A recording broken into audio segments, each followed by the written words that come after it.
Hey guys, good morning. Welcome to First Sip. Hanging out with you again. Feeling pretty rested this morning. Had a good night's sleep. Woke up, my mustache is looking better than it's ever looked. Hope you guys enjoyed as much as I do. Got my coffee, got my Chemex going, the beans. I'm gonna read a chapter, I'm gonna give you guys my take on it, and then we're gonna leave you to take it a little bit further. Let's jump right on in. Today is April 24th, so we will be reading the 24th proverb. It goes like this: Be not envious of evil men, nor desire to be with them, for their hearts devise violence, and their lips talk of trouble. By wisdom a house is built, and by understanding it is established. By knowledge the rooms are filled with all precious and pleasant riches. A wise man is full of strength, and a man of knowledge enhances his might. For by wise guidance you can wage war, and in abundance of counselors there is victory. Wisdom is too high for a fool. In the gate he does not open his mouth. Whoever plans to do evil will be called a schemer. The devising of folly is sin, and the scoffer is an abomination to mankind. If you faint in the day of adversity, your strength is small. Rescue those who are being taken away to death. Hold back those who are stumbling to the slaughter. If you say, Behold, we did not know this, does not he who weighs the heart perceive it? Does not he who keeps watch over your soul know it? And he will not repay man according to his work. My son, eat honey, for it is good. The drippings of the honeycomb are sweet to your taste. Know that wisdom is such to your soul, and if you find it, there will be a future, and your hope will not be cut off. Lie not in wait as a wicked man against the dwelling of the righteous. Do no violence to his home. For the righteous falls 7 times and rises again, but the wicked stumble in times of calamity. Do not rejoice when your enemy falls, and let not your heart be glad when he stumbles, lest the Lord see it and be displeased, and turn away his anger from him. Fret not yourself because of evildoers, and be not envious of the wicked. For the evil man has no future. The lamp of the wicked will be put out. My son, fear the Lord and the king, and do not join with those who do otherwise, for disaster will arise suddenly from them, and who knows the ruin that will come from them both. These are also sayings of the wise. Partiality in judging is not good. Whoever says to the wicked, You are in the right, will be cursed by peoples, abhorred by nations.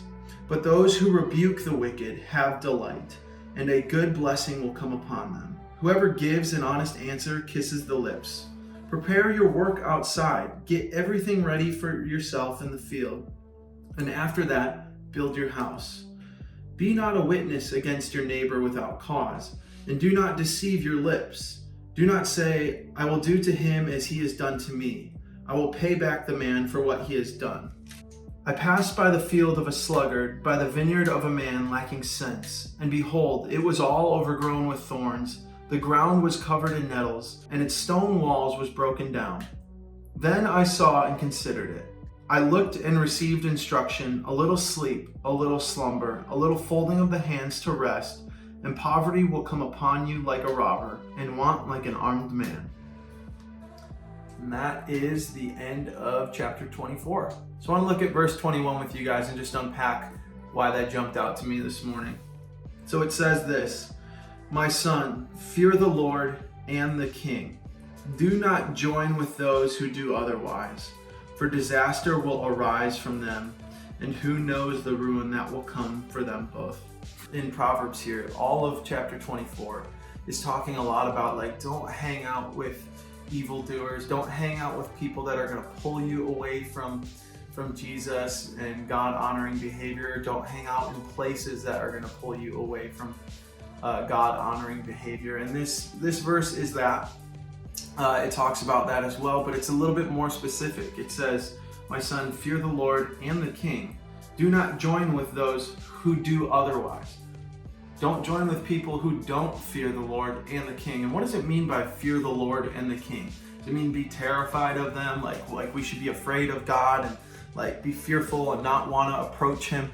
No, I don't think it means exactly that. What I believe it means here is when you hear that word, think of the word reverence. Have reverence for the King. Have reverence for the Lord. Have respect for those people in authority, whether it's human authority or divine authority.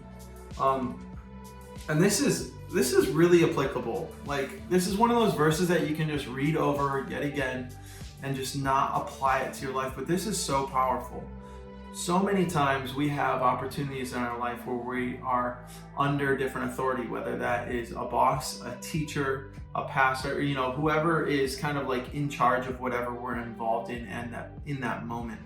And I remember for me in high school, this was a big deal. I went to a Christian school that maybe they just did things in a very different way than I would have. I didn't think the way they represented Jesus was representing him well. So I always had kind of a problem with the way they went about it.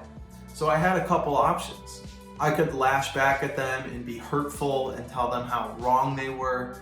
And as a high schooler, you can use your imagination, say things and be disrespectful and make their life miserable because they're my teachers and they were in charge of me and they had to be with me. But my dad always challenged me in this. And he's like, Tyler, they might believe differently than you. You might have to submit to them, but you need to respect them. You need to show them honor. You need to give them the place of authority that they have, and you need to respect that. Whether you agree with them or not, you need to respect that and show them honor.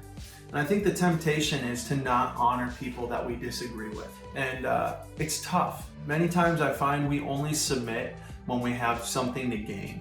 Many times it feels like I only submit to certain commands in the Bible when it feels like it's going to benefit me in the moment. Submitting to this principle of honoring authority in a divine sense, that makes sense to me. Like, yeah, I should always honor God. But submitting to an authority in a human sense, especially when I disagree with that authority, doesn't happen so easily for me. And I don't know if you're like me, but that's a tough journey to take. It's one of those things you have to do to show integrity, to represent Jesus well. So that verse jumped out to me. I hope you guys got something from that verse as well. So right now we're going to give you some journal prompts. We're going to give you some time to pray, be silent, just sit by yourself and do whatever it is you need to do this morning. We love you. Thanks for hanging out with me, guys. And as I always say to my favorite mug, see you in the morning.